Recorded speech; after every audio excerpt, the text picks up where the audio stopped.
this is it. The world as you know it is over, completely done. It's not about to be over, it's over. Some of the scientists who helped build AI are now sounding the alarm. I was selling AI as a great thing for decades, and I was wrong.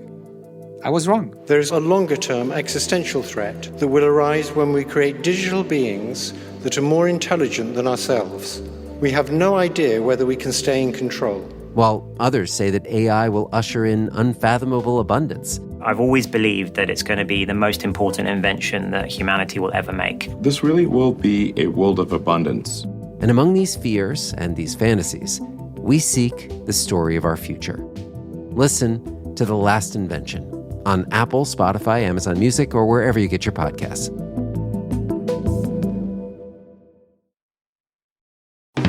This is the TJ Show, and look at that, it's Monday, February 16th, 2026, President's Day. We are here on your radio, grateful to be here. Hello, J-Bo. What's up? Hello, Kenny. Hey now. What's up, Heather? Hey. Got a nice message here. Hey.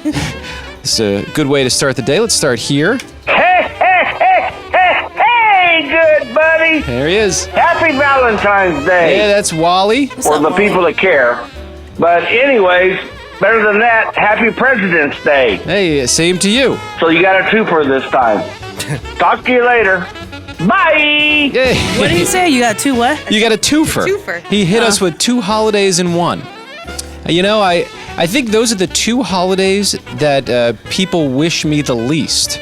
I don't think anyone says Happy Valentine's Day to me. I mean, my wife did over the weekend. It was very nice. I woke up to chocolate. It was wonderful. Nice. And coffee, by the way. She knows a very quick way to my heart.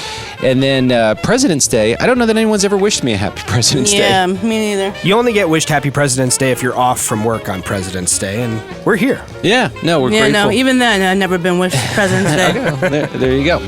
On Friday, Heather said something that shocked me a little bit.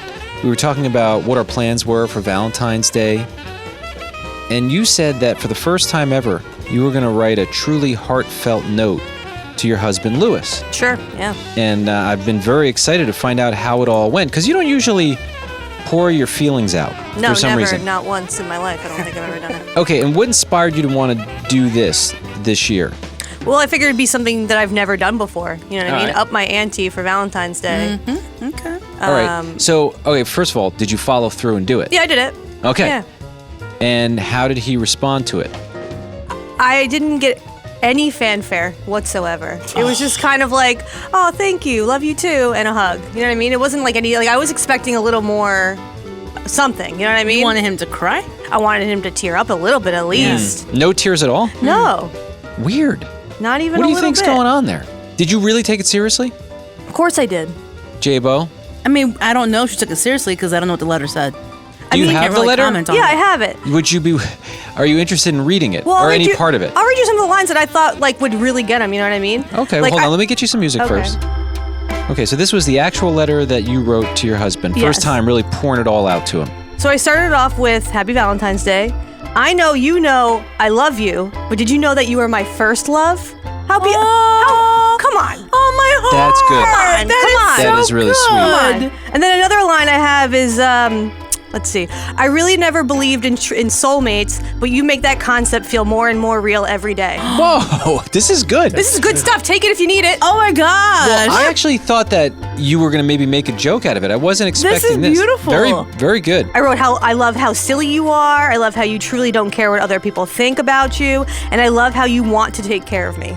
Come on, tell me this is all perfect That's stuff. beautiful. I got chills listening to that. Yeah, I'm impressed, and I feel like it's a different side of Heather that I've never seen before. Well, Then gee. I ended it with "and I'll love you forever." Like, come on, this is why I don't do these kinds of things. I'll love you forever. Forever. Come on, Louis. These are big words. All right, well, we can make the fanfare big. Can you sing a little thank you to Heather as if you were Louis, her husband, getting this note?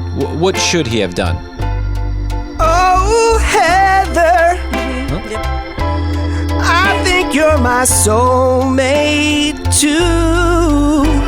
I love you. Okay. And all the things that you do.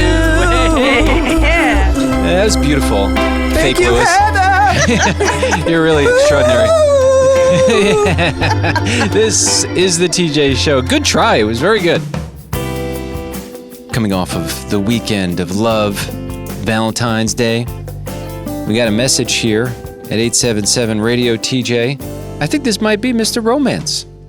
Hey guys, this is Trevor from Knoxville, Tennessee. I decided to let you guys know about the Valentine's Day plans I got going on right now. I'm driving home right now. This is in the moment, driving home. And now I'm headed with some balloons that I'm really just getting because my wife wants to watch our cats play with them. And fresh flowers, which I will make an arrangement with because I did make all the arrangements for our wedding. Oh, he's making his own flower arrangement. I love that. That's cool. It's impressive. And most of my own flower arrangements because it's cheaper that way.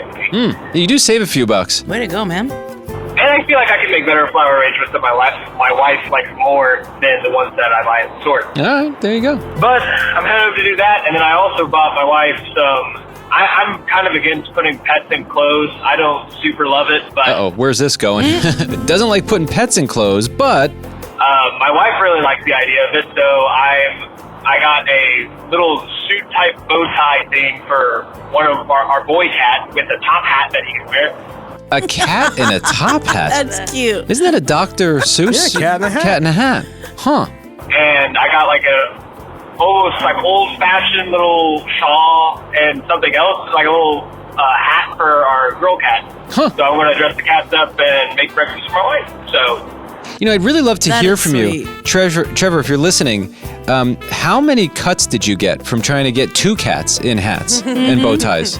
Pretty good plan. I hope that more guys are doing stuff like this for their significant others on Valentine's Day. I know that it's just kind of like a ploy to spend money for some reason, but I still feel like it's sweet to just take a day to treat someone you love special. Agreed. I agree. So, anyways, hope you guys are doing good. Bye. Hey, bye. That is too sweet. That's nice. Thank you for sharing that. I love that. I love when people love their person. And Trevor's loving his wife in the way his wife wants to be loved. Yeah. Right? Like, he's not a big fan of like dressing the cats up, but he's going to go ahead and buy the cat some clothes and dress them up and go through the hassle of that. So that's beautiful. Right. Although no one asked the cat if they wanted to be dressed up. Well, the cat gets to eat for free. It's got That's to pay right. rent in Yeah. some way. And sometimes Yeah. that's wearing a little tuxedo. That's right. I did a 4-phaser for my wife Jess this year. 4-phaser. Part one was I did up all the bed sheets and gave her a new pillow. Nice. And that was a big surprise for her. She was not expecting that. I was like hiding it under my shirt and walking around. She's like, "What are you doing?" I was like, "No, don't worry about it." Had to like Weirdo. wash it, put it all on there.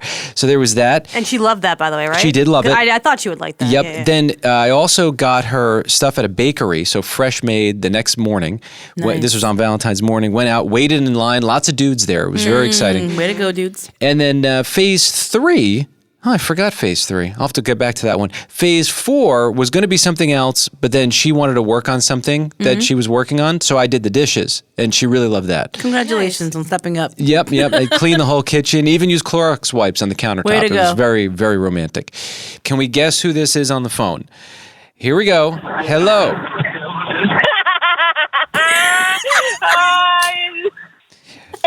This is Candy. What's up, Candy? I knew it from the first split second of cackle. You are the most energetic, shot out of a cannon person I think I've ever talked to on the radio, Candy. I don't even think I have to say my name anymore. You just know. You just start laughing and we know. We just know. Are you working on this President's Day, Candy, in Wisconsin? I am on my way, Mr. TJ, in the show. Hey, Candy, how was your Valentine's Day weekend? It was good. I had some steak and shrimp. Oh, yes. Ooh, yes. Nice. Surf and turf. Did you go to a fancy restaurant? No, my boyfriend cooked it in a cast iron skillet. That's awesome. That's very nice. What's the nicest thing he said to you? Ooh, okay. I'm sorry. Is it for the radio? No, my kids were home. Oh, okay. Okay. He's just not a very mushy person. The sweet things he does for me are I don't know, he bought me my car because I needed it. He, gives me his credit card and tells me if I need gas, use it. It's not that he doesn't say sweet things. He's just not a very mushy man, and it's not that he's not romantic. It's just that the nicest thing that he says to me is I love when he says baby and not my name. Okay. But he takes care. He sees your needs and he provides. Yeah, he's they say that men are born to lead and women are born to nurture. So, I mean, he that's what he is. I mean, he does say stuff occasionally. It don't come very often. That's why I giggled. And that's not to say that he's a bad partner or he just shows love in a different way. Yeah. Yeah. Do you want him to be more mushy? Like, what would be the ideal thing for him to say? Sometimes I'd like to hear more mushy stuff, but honestly, I don't know, because I've dated a mushy man before, and he didn't pay for your gas, right? So he was just a pushover. Yeah. And I am so simple, and I've gone through so much with bad relationships that him simply just being there, being good to my kids. Like, the sweetest thing he did this weekend was he took my son by himself on a little walk. I mean, it's not always about what somebody says. It's about what somebody does. Action goes a long way. Well, Candy, thank you for sharing all that. We really appreciate it. Yes. You have an amazing day today, okay? Yeah, you too. I'll try to say hi to the baby cow crew. Yeah, we all got a baby cow. Yes, please do. Thanks for calling, too. Yep, on Candy's farm. Happy President's Day to you, J-Bo. You too, TJ. This is an interesting one. You know, we think of these presidents and we revere them as these incredible leaders, and many of them were. But we can't forget they were also human beings. Of course. And some of them did some weird stuff. All right. And so I have a whole list of quirks from some of our presidents, like Andrew Jackson. He famously fought in numerous duels and had a reputation as a fierce military leader. I mean, imagine that. Like being in a bar as the president, and someone challenges you to a duel, and you're outside dueling with someone as the president. He also kept a pet parrot named Pole, and the parrot was known for its colorful language and antics. So did he have a swearing parrot? That sounds like a fun parrot. You wouldn't expect that from a former president. John Quincy Adams. He had a lifelong passion for swimming and was known to take daily swims in the Potomac River, often in the nude.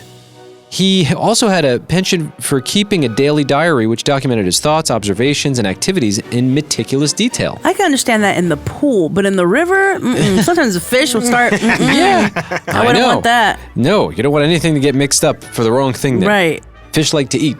Yeah, they sometimes find worms. Theodore Roosevelt.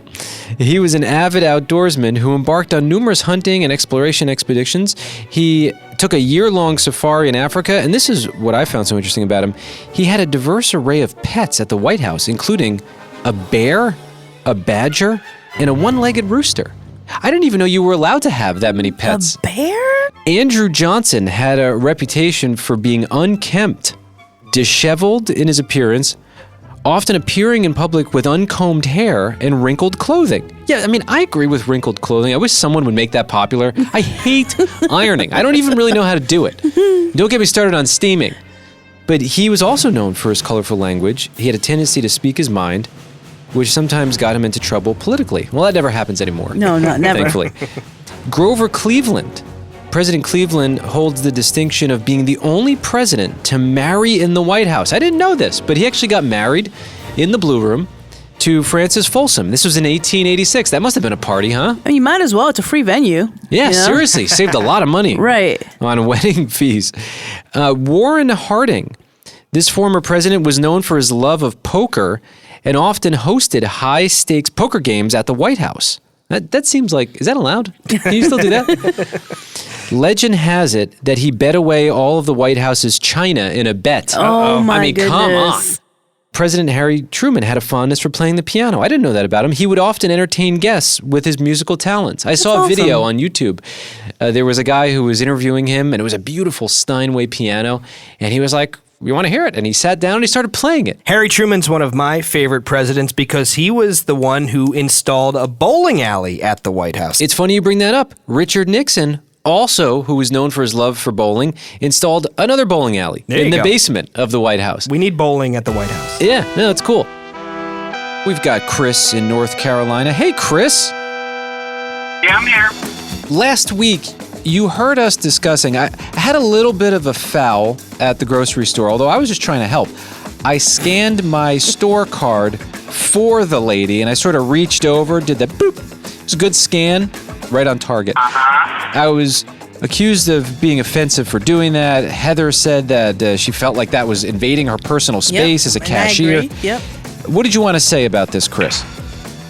I believe if we're all self-checkout, we should get W-2s to begin with. Hello? Put me on payroll. That's right.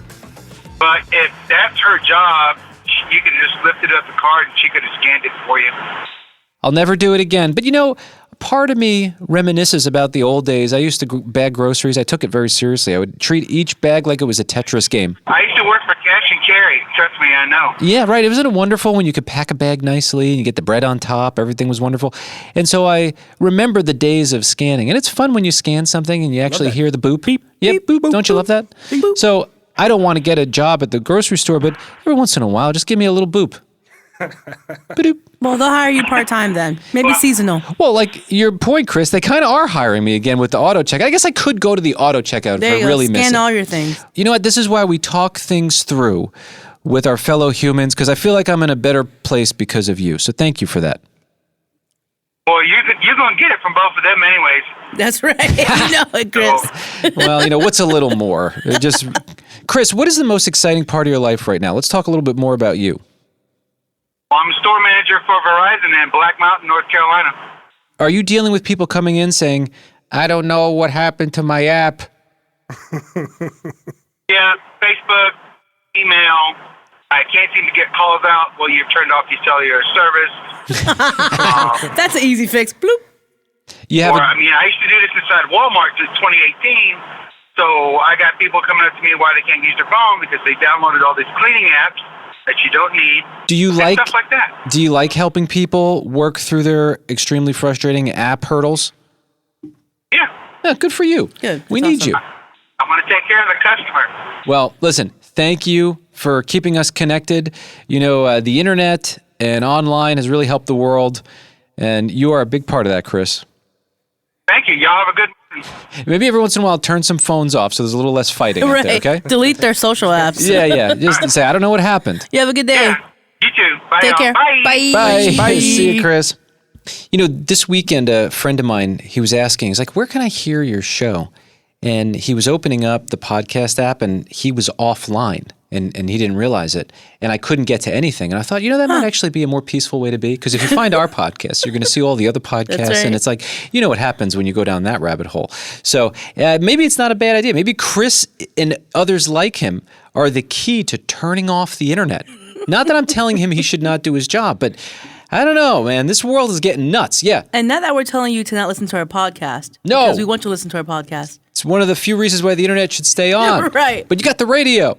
Anyway, this is the TJ Show. This is the TJ Show, and we've got Shauna in North Carolina. Hey, Shauna. Hello. Tell me, Shauna, what is the most exciting part of your life right now? The most exciting part of my life is being married to Chris. I would actually have to say being married to my husband.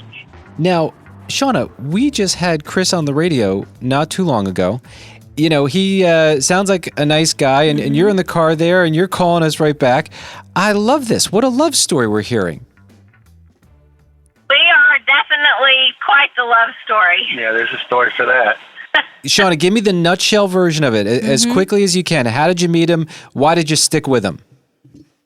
We actually met through my sister worked for my husband. He was the manager, and she absolutely hated him. And she called me every day, yelling and screaming about him, and I said I knew nothing about him. And I said, do I need to call him and yell at him? And she said, no, just give it a couple of more days. And then he saw a picture of me at work one day, and he said, who is this? And my sister said, that's my sister. He said, well, she's pretty. He said, She got a raise. Yeah, right? Exactly. No. He started treating her nicely. No, then we got together, and that's how that ended. Wait a minute. So your sister-in-law is now the woman that worked for you that didn't like you. Has that relationship been repaired? Yes. And her sister's daughter, that I said was my goddaughter, she hugged me after I kissed Shauna, and they both cried because she's named after my wife, but just spelled differently. Oh, I told Chris, I said, this relationship will go absolutely nowhere unless my niece likes you, and that was the end, because Shauna actually hugged him and fell in love with him, and I was like, I'm doomed. Wow. What a story. Wow, you're doomed. That's an interesting way to put it, Chris, now that you bring that up. Yeah. You know, you're delighted. No, she's delighted funny. was the word she meant. Anyway, guys, thank you. Coming off of Valentine's Day weekend, that is amazing. I love him. I'll keep him. That's good. Good. I'm glad you love him. You want to keep him. That's a good thing. Still in the air, J-Bo. This is the TJ Show, or news that sounds different around here. Kenny reads through every story he can find, and then he brings us the most interesting ones. Kenny, what's happening on the planet today? The National Football League has won its grievance against the NFL Players Union, and they are now blocking the union from publicly releasing their annual team report cards. So, first of all, what are these, and why do they exist? So, after every season, for the last couple of seasons, all of the players would get to vote in several different categories, like how the team treated their family, the nutrition that was made available to them, the coaching staff, the athletic trainers, and also the ownership. And they would receive a letter grade in each of those categories. Okay, so the boss got a review. Exactly. Okay, that's fair. Right. And I think, if my memory serves me correctly, the Jets got an F last year. In the ownership category. Okay. Right. Woody Johnson of Johnson & Johnson fame is the owner of the New York Jets. He did not like receiving an F, and I believe he is the driving force for why these report cards no longer exist. Why do you think that? Because he can't handle criticism, because he's a baby. Yeah, well, okay. Now, Kenny's a Jets fan now. Listen. He has some grounds. Angry Jets fan. Yes, I'm sorry. Rightfully Let me remove angry. myself and become a journalist What again. is there any evidence to say that he would have anything to do with it? He was very outspoken about how this should not be a thing anymore. Now, does this article... He said he didn't like it. Yeah, he said he didn't like it. Now, oh, wow. I mean, so do better. Instead of getting rid of it, just do better. Learn from it. Yeah. Yeah, like, can we take any criticism? I've had to take criticism over the years, and it was good for me. Yeah, toughen up, I got softy. plenty of F's in school, and what did I do? I learned from it. I got a D the next time. They pushed you right through. Exactly. Right. They didn't want to deal with you, hold you back. It's too much work.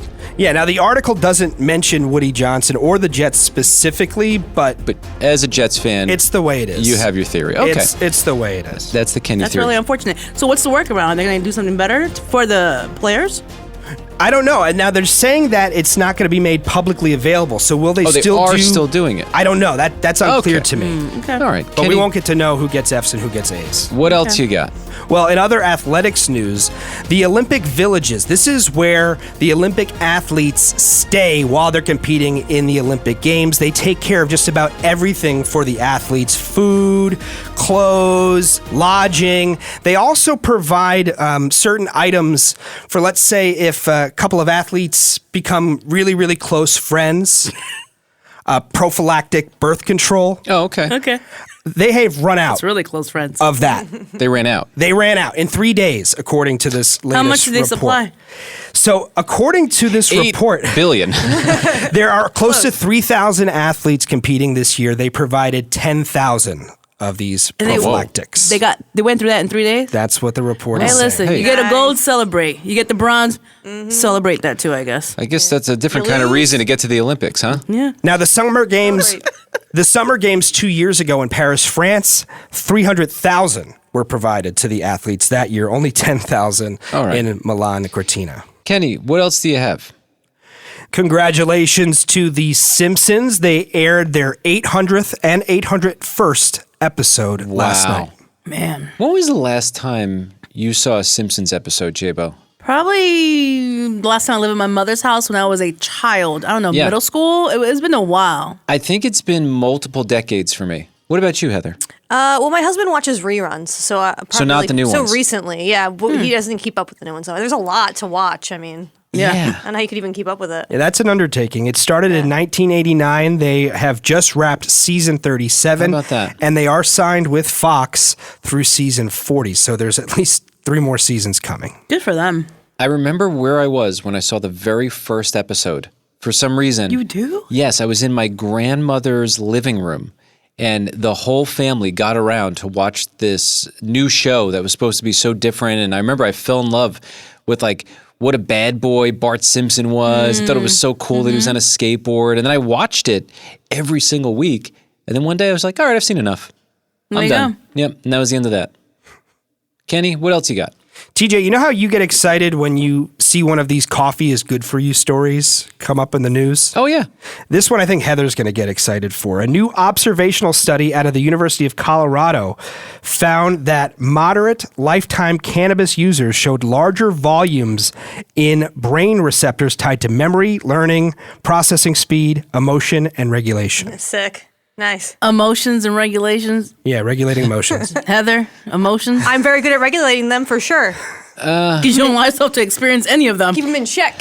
I don't know. You got to be careful with these stories because it can get even someone like me all excited to start a new hobby. Right, but I think It did it's say funny. moderate, though. It did say moderate use. Right, yeah, you're excessive, so that moderate is not in your wheelhouse. I think it's funny that Kenny said Heather would like this story, as if he doesn't like this story. Oh, well, I also like the I was story. going to say, you're not going to throw her under the bus. Yeah, you should bring that up. Well, to Heather's point, the experts did caution that the study does not prove causation. It's just showing an association with moderate use and these effects. Also, not all brain effects were positive. They said heavier use was linked to lower volume in certain areas of the brain, time to memory and self-reflection. Oh, okay. Yeah, that sounds more right. I walked into the grocery store the other day after having a joint, and I forgot why I walked into the grocery store. I literally walked around for 5 minutes trying to trying to figure out like what I went in there for. Can you end this story with don't do drugs? Don't do it. I finally figured out why I went in there, Don't do and I it. got what I needed. Matter of but fact, go moderate, Heather. You're Yeah. extreme. Go moderate. don't do drugs, kids. Thank you very much, Heather. It's a public service announcement from don't do Heather. it. You just heard it right there. Kenny, what else you got? Snoop Dogg is at the Winter Olympics in Italy. He's pretty much Team USA's #1 cheerleader and practically a mascot for Team USA now. People love him. He is so much fun to watch at the Olympics. And he's doing commentary, right? He's doing these feature pieces where he'll train with the curling team or the skiers and things like that, and he's featured quite a bit. He's almost at every event cheering the team on no matter what. That's awesome. It seems to just work really well. Yeah, he's great. Now, he did go out to eat at this one restaurant in Livigno, Italy, and his credit card got declined. Yeah, I've been there, man. When you go out of the country or something, you didn't call them up like, yeah, I'm not gonna be in the States. Right. I need you to go ahead and fix that for me. Yeah, you figure he's good for the money, but perhaps what J-Bo's mentioning was the case. The owners of the restaurant knew who he was. They said, don't worry about it. They gave him a free meal. But Snoop Dogg just couldn't let that lie, so he sent the entire family of the restaurant owner to the men's snowboard half-pipe final. It gave him free look at that. tickets. It's awesome. That's nice. Sweet. Kenny, what else do you have? This is interesting, also having to do with money. There's a dating app called Score, and in order to get onto the dating app, you have to prove that your Kenny. credit score is 675 or more. Oh, I thought you were going to say you were interested. I was like, you're getting married. No, I'm done with the Okay. dating apps. Gotcha. Kenny would not say that. No. All right. I don't know why I heard that. So you have to put your credit score out there. Yeah, that's the idea. It has to be $6.75 or better. It was originally launched in 2024. It had about 50,000 plus active users. The founder, Luke Bailey, is relaunching the app. The new tagline, dating for people with good credit.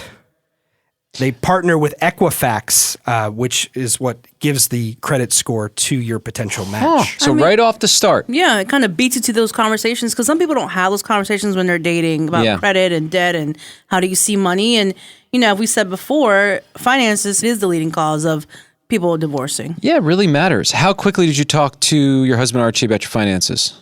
I wouldn't say it was the first date. Okay. But we did. We talked before we got married. Kenny, what about you?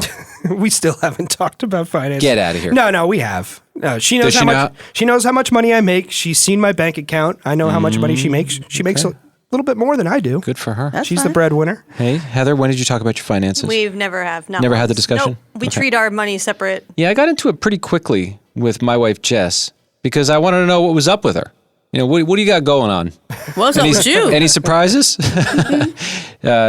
She's good, and I'm good, and grateful we had the talk early on. The founder of the app says it's not about finding a wealthy partner, but about consistency and reliability, suggesting financially responsible users may be less likely to ghost their potential match. Very good. However, there are privacy concerns considering you're nobody cares about that anymore. Giving all that information. Just giving stuff away for free. Everything gets hacked anyway. Yep. Kenny, what else you got? It turns out, according to research out of Penn State University, charging your cell phone's battery overnight to 100% is not good for the phone's battery life. Yeah, but it's so annoying to have like 33% at the start of the day, and you don't know if you're going to get through it. Yeah. And then when it runs out, you need to be near a receptacle and you can't move. Or maybe just charge it overnight and then let the battery run its course throughout the entire day until you get to the end of the day. Like, let the battery die. So don't panic that you're going to lose it. And if you do, take it as a sign that you've used it too much. Yeah, that's it. You need a break. Like, I will let my phone run all the way down to like 0 and like the battery die and then put it on the charger. Unless I know like I'm waiting for an important phone call and I have like 5%. I'm like, I got to put this thing on the charger. But most of the time, I just take it as a sign I need a break. Side question. Are you still rocking your iPhone 12? Yeah. Yo. Yep. No updates too. I stopped doing updates. Yo. We need a J-Bo documentary on Netflix. How did she do That's it? right. Hit me up. She didn't do an update in how long? I don't even know. It's a iPhone 12. I haven't done an update in forever, and it's still operating. Years. It's been years. And yet it's still working. It still works. Take this as a sign. We think we need the newest, shiniest phone, and we don't. We really You've don't. got it. They say keeping your phone at high voltage near 100%. So if you do charge it overnight and it gets to 100 and it continues to charge, that causes chemical aging inside the battery. However, this article does point out that modern phone batteries are durable and most people will replace their phone for other reasons before the battery actually conks out. So also, I'm pretty sure the iPhone knows that it's too much, and I think it goes, we're going to go into low charge mode. I feel like I've seen that. What else you got, Kenneth? Well, if you had to guess, what kind of car would you say Bad Bunny drives? Very fancy one. Yeah, you'd be he has wrong. money. He's definitely got plenty of money. He drives a 2003 Toyota Corolla. Really? There's always got to be a story why. Yeah, because I guess for the 2020 Grammys, he bought a Bugatti worth $3 to $4 million. He wanted to make a splash at the Grammys. Oh, okay. And it turns out he almost immediately regretted that purchase. He said everybody recognized him when he drove it on the streets of the United States. It's a very flashy car. He also didn't realize how loud it was. It has like a 1,500 horsepower engine. It says, look at me, more than almost any other car. And also the taxes and the insurance for a car like that are out of control. So he traded it in, a $3-4 million car, and he got a $10,000 or less 2003 Toyota Corolla. Well, I respect that. It takes him to where he needs to go. But point A to point B. There's also, another side to this. There's a big jump between 3 to 4 million and 100,000, right? Like if you want a nice Porsche or an Escalade or something. But listen, the Corolla works. And they last a long time. And I would imagine if I saw what I thought was Bad Bunny in a Toyota Corolla, I would immediately think there's no way that's Bad Bunny. Yeah, he would never exactly. drive a Toyota Corolla. So people, I'm sure, left him alone. You would say, that guy looks like Bad Bunny. Yeah, exactly. Yeah, that's it. Kenny, thanks for keeping us somewhat informed. That's what's happening. The reason why I couldn't wait for the weekend to end, it was for this moment. J-Bo is married to a military man.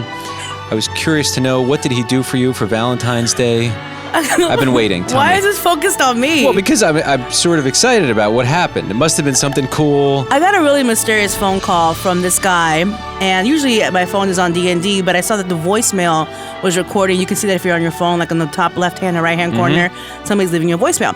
Check my voicemail. I pick up the voicemail, so the person's still on the line, and the voice on the other line said, "Hey, are you coming by to pick this stuff up?"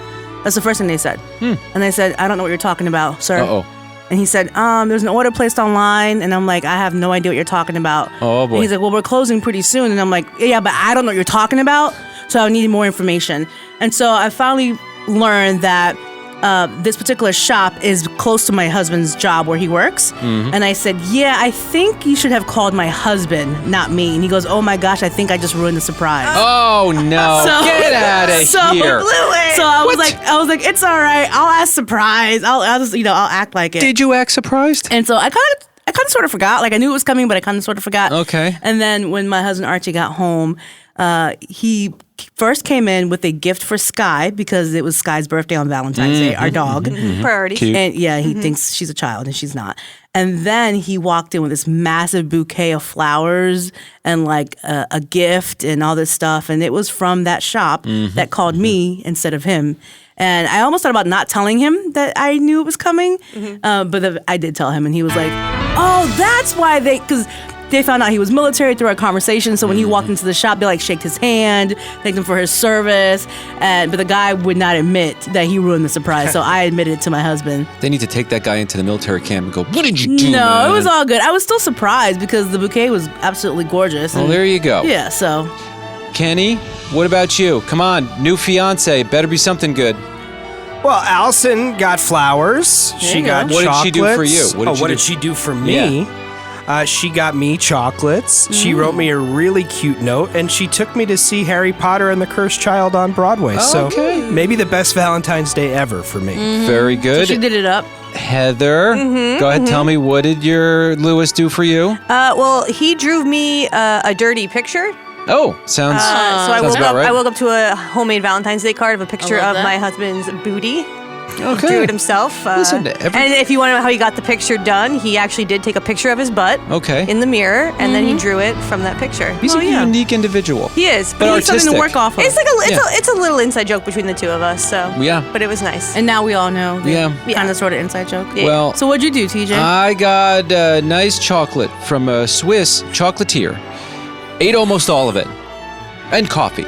That's amazing. Oh, and kisses on my face. That was very exciting. Yeah, that's awesome. That was really cool. Yeah. You don't sound excited about it. Yeah. No, it was great. You said you almost ate all the chocolate. Where's the rest of it? It's at my house. I hid it. I don't want to because they'll take it. After a certain point, they have free access to it. That's fair. It was a story that came up late last week. It was about a hockey team in Canada.